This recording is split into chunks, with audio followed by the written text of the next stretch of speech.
መልሰህ ሀብትህን ልትቀበል ይገባል። እሱ ምንም ሀብት የለውም። ሀብቱ ሙሉ ያንተ ነው። ፈራህ እንዴ? ሀብትና ንብረትን ለማስመለስ ቁርጠኛ መሆን አለ። እንደዚህ እየተቸገርክ እንዴት ነው ስለ ንብረት ማታስበው? ካልፈራህ ለእነሱ የሚገባውን ትተህ ለራስህ የሚገባህን ውሰድ። ቤቱንም ድርጅቱን ሚስትንም ልትቀማው ይገባል። እግዚአብሔር የሰጠህን እየገፋ ነው ሌላ የሚያዘጋጅልህ። ብሩክ አትጃጃል። ያንተ የሆነውን ነገር መልሰህ ተቀበል። እሷን ብትዋት እንኳን ቤትና ድርጅትን ልታስመልስ ይገባል።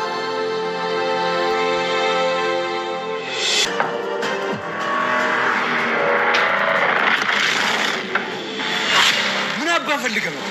የኔ የሆነውን ነገር በሙሉ ልቀበልን የመጣው? ምን? አዎ የኔ የሆነውን ነገር በሙሉ እያንዳንዷን ትመልስልኛለህ። ምንድን ነው? ቆይ አንተ የሆነው ነገር ሚስትና ልጆቹን ፈልገን የመጣው? አይ እሱን አይደለም። እና ታዲያ ምን አባ ፈልገህ ነው? ሀብትና ንብረቴን በሙሉ እያንዳንዷን ቆጥረህ ትመልስልኛለህ። ንብረቴን? አዎ ንብረቴንም ሆነ ሀብቴን እንደወሰድከው ትመልስልኛለህ።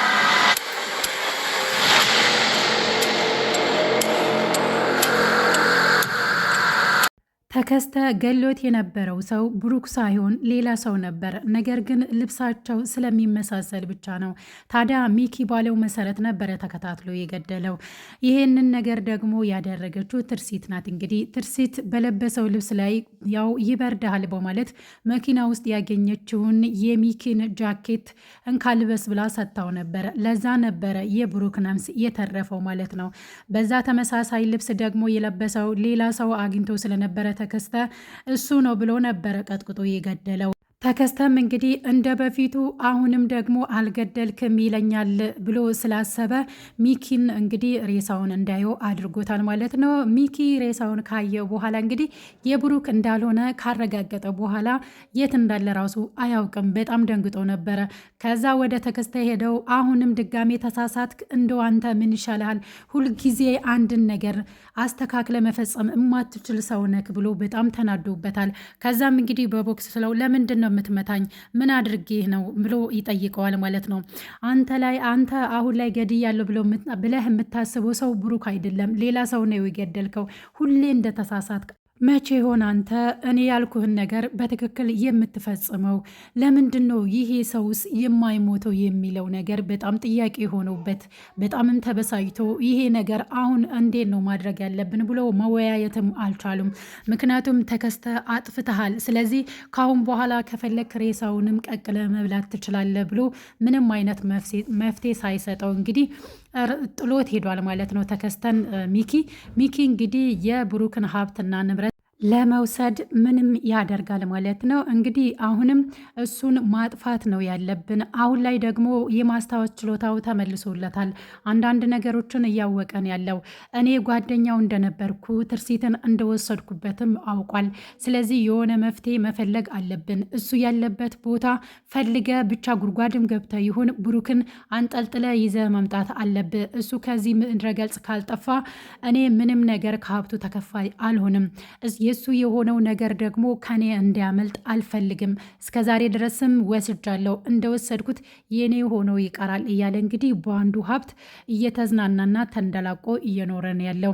ድርጅቱም ሆነ ቤትና ንብረቱ የብሩክ እንደሆነ ታውቋል ማለት ነው። አሁን ላይ እንግዲህ ይህንን ነገር የነገረው በፊት ላይ በጎ ነገር ሲያደርግለት የነበረው ከጎዳና ላይ አንስቶ የሆነ ነገር እንዲኖረውና ትልቅ ደረጃ ደርሶ እስከዛሬ ድረስ ራሱን እንዲያስተዳድር ያደረገው ልጅ ነበረ። ያን ልጅ እንግዲህ አጋጣሚ ሆኖ ተገናኝተው አሁን ላይ ባለውለታው ሆኗል ማለት ነው። ልጁ ደግሞ እንግዲህ ቾምቤ ይባላል። ቾምቤ ደግሞ በጣም ቆራጥና ጀግና ወንድ ነው ማለት ነው። ምክንያቱም ብሩክ ላይ እየደረሰ ያለውን ነገር እንዲሁም ደግሞ የሚስቱንም እንደቀማው ድርጅቱንም ሀብትና ንብረቱንም ካንተ እንደወሰደ እኔ ነኝ የማውቀው። ከብዙ ጥቂቱን ነው የማውቀው እንጂ ይሄንን ያህል እንኳን ስለ ቤተሰብህ የማውቀው ነገር የለም ብሎ ለብሩክ ተናግሯል። ታዲያ ስለ ጓደኛው በደንብ ነበር የሚያውቀው።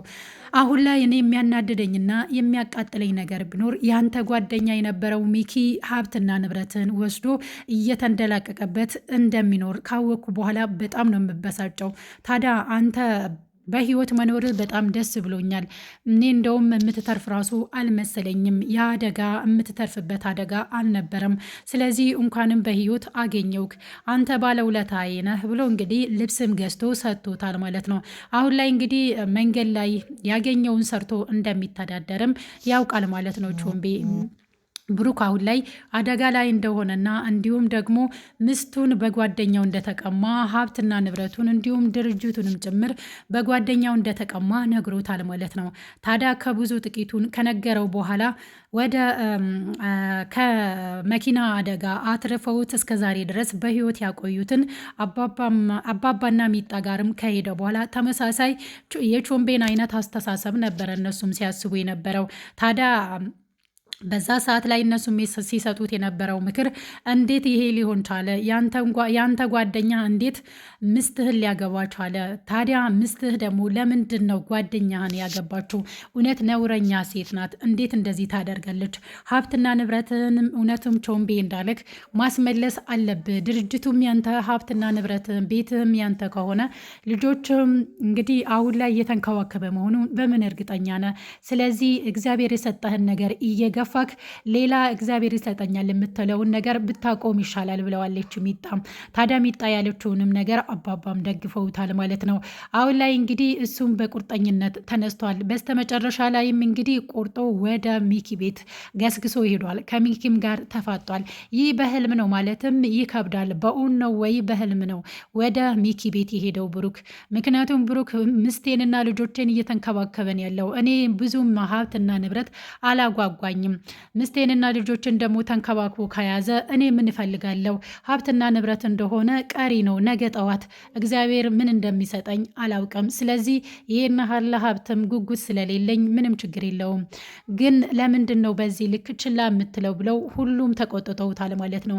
ምንም ቢሆን ዝም ማለት የለብህም። በምንስ እርግጠኛ ነህ? ልጆችህን ነገ ላይ ሀብትና ንብረት ያለውን በራሱ ስም አዙሮ ሁሉን ነገር የራሱ ካደረገ በኋላ ምስትና ልጆችን ሜዳ ላይ ብጥላቸው የማን አለ ልትል ነው። ስለዚህ ልትነቃ ይገባል። እኔ ምንም ቢሆን ሞትን ፈርቼ ወደኋላ የምልበት አንድም ነገር የለኝም። ብሞትም እኔ ግድ የለኝም ብሎታል ማለት ነው ቾምቤም ብሩክም እንግዲህ አሁን ላይ በቁርጠኝነት የተነሳ ይመስላል ሀብትና ንብረቱን ለመመለስ ፊት ለፊት ሚኪን እየተጋፈጠ ይመስላል ማለት ነው። በዚህ ሁኔታው ከቀጠለ እንግዲህ ብሩክ ነፃ የሚወጣበት ጊዜ በጣም ቅርብ ይሆናል። ነገር ግን ከሱ በፊት ሚኪና ተከስተ እንግዲህ እየተወያዩና እሱን የሚያጠፉበት መንገድ እየፈለጉ ነው ያሉት። አሁን ላይ እንግዲህ ብሩክ መረጃዎችን እያገኘ ነው። በፊት የሚያውቁትን ልጆች ስላገኘ ነው እንጂ እሱ እንኳን አስታውሶ አይደለም። ስለዚህ ሳይቀድመኝ መቅደም አለብኝ ብሎ ሚኪ እንግዲህ ከተከስተ ጋር እያወሩና እየተወያዩበት ነው ያሉት። እንዲሁም ደግሞ ማስፈራራ የመጣበት እንግዲህ ቾምቤ ማስፈራሪያ መጥቶበታል። ይህም ደግሞ የመጣበት ከብሩክ እንደሆነ እንግዲህ እየተጠራጠረን ያለው ሙሉ በሙሉ እሱ ነው ይህንን ነገር ሊያደርግ የሚችለው። ለሱ ወሬ ማቀበልን የማትተው ከሆነ እንገላሃለን፣ ህይወትህን ነው የምናሳጣው ብለውት እንዳስፈራሩትም በወረቀት ላይ እንግዲህ ጽሑፍ አስቀምጠውለታል። ያንንም ነገር ያለምንም ፍራቻ ነበረ ለብሩክ ሲያሳየው የነበረው ቾምቤ እንግዲህ በቁርጠኝነት የተነሳና ቆራጥ ወንድ ይመስላል ማለት ነው። ለዛም ደግሞ እንግዲህ አሁን ላይ ሚጣና አባባም ልክ እሱ የሰጠውን አይነት አስተያየት እና እንዲሁም ደግሞ መልእክት ነበረ ሲያስተላልፉለት የነበረው ለብሩክ ማለት ነው። ብሩክ እንግዲህ ያው በጣም የዋሃና መልካም ሰው ስለነበረ ነው አሁን ላይም እንደ በፊቱ መልካም ነገር እያሰበ ያለው ማለት ነው። ይህ ነገር ደግሞ እሱን እንደሚጎዳውና በኋላ ላይም ሁሉን ነገሩን የሚያሳጣው እንደሆነ ልጆቹንም መንገድ ላይ የሚያስወድቀው መሆኑን እንግዲህ አሁን ላይ እየነገሩት ነው ያሉ። ያን ነገርም ቀስ ብለ አስብበትና ውሳኔህን አሳውቀኝ። እኔና አንተ በቁርጠኝነት ተነስተን ወደፊት መጓዝ አለብን። እነዚህን ሰዎች ማስቀረት አለብን። ሀብትና ንብረትን ማስመለስ አለብን የሚለውን ቁርጠኝነት እንግዲህ ከቾምቤ ሰምቷል ማለት ነው ብሩክ። እንዲሁም ደግሞ ሚጣም እንግዲህ አኩርፋው ነው ጥላው የሄደችው። እንዴት እንደዚህ ትላለ? ልጆችን አታስባቸውም እንዴ? ነገ ጠዋት ልጆችን አሽቀንጥሮ ከቤት ቢያወጣ ሀብትና ንብረትህን በስሙ አዙሮ አላቅሽም ቢላትስ? ስለዚህ ይህንን ነገር ልታስብበት ይገባል። እውነት የማታስብበት ከሆነ እኔም አላቅህም ብሏልሽ ማለት ነው ሚጣ። እንዲሁም ደግሞ እንግዲህ ቾምቤም ከአሁን በኋላ አንተ በቁርጠኝነት ተነስተ ሀብትና ንብረትን የማታስመልስ ከሆነ እኔ በራሴ በኩል እንግዲህ የሚሄደውን ያህል መንገድ እሄዳለሁ። ሀብትና ንብረትን እንድትመልስ ከአንተ ጋርም ወደፊት እጓዛለሁ። ስለዚህ አስብበት። እነዚህ ሰዎች አሁንም ቢሆን እኔን አይተውኝም። አንተን ነው ተከትሎ የመጡት እንጂ እኔን እንኳን የትም አያገኙኝም ነበረ። ስለዚህ ይህ ነገር ከሚኪ ውጭ ማንም ሊያደርግ የሚችል የለም ብሎ እንግዲህ በቁርጠኝነት ነግሮታል ማለት ነው። ብሩክም እንግዲህ አሁን ላይ በህሊናው እየተሰማው ያለው ነገር እውነትም ቾምቤና አባባ እንዲሁም ደግሞ ሚጣ ሲሉት የነበረውን ነገር ማድረግ አለብኝ ብሎ በቁርጠኝነት ተነስቶ በስተመጨረሻም እንግዲህ ሚኪ ጋር ሄዶ ተፋጧል ማለት ነው። የኔ የሆነውን ሁሉን ነገር እንድትመልስልኝ እፈልጋለሁኝ። ስለዚህ ምስቴንና ልጄን አይደለም እኔ የምልህ ሀብትና ንብረቴን ቤትና እንዲሁም ድርጅቴን እንድትመልስልኝ እፈልጋለሁኝ። ሁሉንም ነገር አውቄያለሁ፣ የማላውቅ እንዳይመስልህ ብሎታል ማለት ነው። እንደሚታወቀው ዛቻና ማስፈራሪያ እንግዲህ ለቾምቤ ልከውለት ነበረ። አሁንም ለብሩክ ወሬ ያቀበለው ቾምቤ ነው ብሎ ነው የሚያስበው ሚኪ፣ ምክንያቱም ስራውን ስለሚያውቅ። አሁን ላይ እኛ የምንገላቸው ሰዎች በዝተዋል፣ ስለዚህ የሆነ መፍትሄ ማድረግ አለብን ብሎ እንግዲህ ሚኪ ተከስተ ብሩክና ቾምቤ ላይ እየተወያዩ ነው ያሉት ማለት ነው። አንድ እንግዲህ ቾምቤን ማጥፋት ነው። ምክንያቱም ለብሩክ ወሬ የሚያቀብለው ስለ ህይወቱ ለብሩክ የሚናገረው እሱ ነው። መጀመሪያ ላይ እሱን ማጥፋት አለብን፣ አሁን ላይ ግን ከማጥፋታችን በፊት እሱን ማስፈራራት አለብን ብሎ ነበረ ማስፈራሪያውን ይላኩለት። ታዲያ ቾምቤ ደግሞ በማስፈራሪያም አልተመለሰም። አሁንም እንግዲህ ሌላ መረጃ ነግሮታል ማለት ነው። ከሚኪ ውጭ ይሄንን ነገር ሊያደርግ የሚችል ማንም የለም። ስለዚህ ብሩክ ልትነቃ ይገባል። አንተ ጓደኛዬ ነህ ብለህ ያመንከው ሰው ምስትህንና ድርጅትህን ቤትህን ቀምቶሃል። ስለዚህ ይህንን ሀብትና ንብረትህን ማስመለስ አለብህ። ምንም ዋስትና የለህም። በኋላ ላይ የአንተን ሀብትና ንብረት በራሱ ስም አዙሮ ልጆችህንም ጎዳና ላይ ሊያወጣ ይችላል። ስለዚህ በጊዜ መንቃት አለብህ ብሎ እንግዲህ ብሩክን መክሮታል ማለት ነው። አሁንም እስከ ሞት ድረስ እኔ እሄዳለሁ፣ አንተ ብቻ ከኔ ጋር ሆነ ሀብትና ንብረትን ለማስመለስ ሞክር። ስለዚህ እኔ ለማምንበት ነገር ብሞት እንኳን ግድ የለኝም ብሎታል። ብሩክ ግን በእኔ የተነሳ ማንም ሰው እንዲጎዳና እንዲሞት አልፈልግም ብሎታል ማለት ነው። ሚኪም እንግዲህ አሁን ላይ ብሩክን አርፎ የማይቀመጥ ከሆነ እኔ ብሩክን መግደል እንጂ በብሩክ ምክንያት ሌላ ሰው እንዲሞት አልፈልግም። ነገር ግን አሁን ላይ ወሬ የሚያቀብለው ቾምቤ የተባለው ልጅ ዝም የማይል ከሆነ ህይወቱን ነው ጸጥ ማደርግለት ብሎ ሁለቱም እየተወያዩና ብሩክንና ቾምቤን ማጥፋት ይፈልጋሉ። ይህ ነገርስ ቾምቤና ብሩክ ይፈቅዱላቸዋል ወይ ነው ጥያቄ ማለት ነው። ስለዚህ አሁን ብሩክ በቁርጠኝነት ከተነሳና ከቾምቤ ጋር አብሮ ሀብትና ንብረቱን መመለስ ከፈለገ እውነትም ቆራጥና ጀግና ሰው ነው ያገኘው ማለት ነው። ሌላኛውና ዋነኛው ነገር እንግዲህ ብሩክ ትርሲት የእሱን ጓደኛ እንዳገባች ስላልነገረችው በጣም ተናዶባታል ማለት ነው። ብሩክ እንግዲህ ለዛ ነው ትርሲትን አግኝቶ ለማዋራት የፈለገው። ካዋራትን በኋላ ለምንድን ነው የደበቅሽኝ? የገዛ ጓደኛዬን ነው እንዴ ያገባሹ ብሎ ሲጠይቃት በስተመጨረሻ ላይም ያው ማመኗ ስለማይቀር አምናለች ማለት ነው። ከዛ በኋላ ነው እንግዲህ ሁሉም ነገሮች ትክክል ናቸው ብሎ ማሰብን የጀመረው ማለት ነው። ይህንንም ነገር እንግዲህ ያው ቾምቤን ባያገኝ ኑሮ አያውቅም ነበረ። ከሞትም እንግዲህ ከአንዴም ሁለቴም ተርፏል ማለት ነው። ከአሁንም በኋላ እንግዲህ ያው ብሩክ አይሞትም። ስለዚህ ለልጆቹ መልካም አባት እንደሆነ እንግዲህ ሚስቱም ባለቤቱም ታውቃለች። ነገር ግን ያው በቅናት መንፈስ ተነሳስቶ ነው ሚኪ የገዛ ጓደኛውን በመኪና አደጋ እንዲሞትና እንዲሁም ደግሞ መኪናው እንድትቃጠል ያደረገው። ነገር ግን እግዚአብሔር ትረፍ ያለችው ነፍስ ትተርፋለችና በህይወት ተርፎ ኖሯል ማለት ነው። ከአሁንም በኋላ እግዚአብሔር ነው እንግዲህ ከዛ አደጋ የተረፈ። ከአሁን በኋላም ደግሞ ሰዎች እጅ ተርፎ ሊኖር ችሏል ማለት ነው። ምክንያቱም አሁን ላይም ሚኪ ሊገለው ባሰበበት ሰዓት ላይ እንግዲህ ያው ተከስተ ሊገለው ነበረ። ነገር ግን በሱ ፋንታ ሌላ ሰው ነበረ የገደለው ማለት ነው። እግዚአብሔር ሲደርስልን በአንድም ሁለት ህይወታችንን ያተርፈናል ማለት ነው።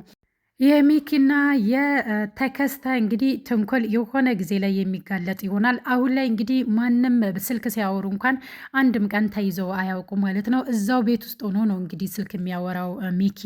ምክንያቱም ሚስቱም እዛው ቤት ውስጥ አለች። ነገር ግን ስለማትጠራጠረው ባለቤቷን በጣም ስለምታምን ከዚህ በፊትም ባለቤቴ ላይ ጥላቻ አለው ብላ ስለማታስብ ነው በዚህ ልክ ጓደኛውን አግብታ የኖረችው። ለልጆቼም መልካም አባት ይሆናል። ምክንያቱም ሚኪ እንግዲህ የብሩክ ጓደኛ ስለሆነ ብላ ነበረ በመልካም አስተሳሰብ አስባ ያገባችው ማለት ነው። እሱ ግን ባለቤቷን አጥፍቶ ነበረ እሷን ሊያገባት የፈለገው ማለት ነው። ስለዚህ በዚህ ልክ ብሩክን ገሎ እሷን ማግባቷን ካወቀች በኋላ እንግዲህ ምን እንደምታስብ መገመት አያቅትም ማለት ነው። ምክንያቱም ሚኪ መልካም ሰው አድርጋ ነበረ የምታስበው ማለት ነው።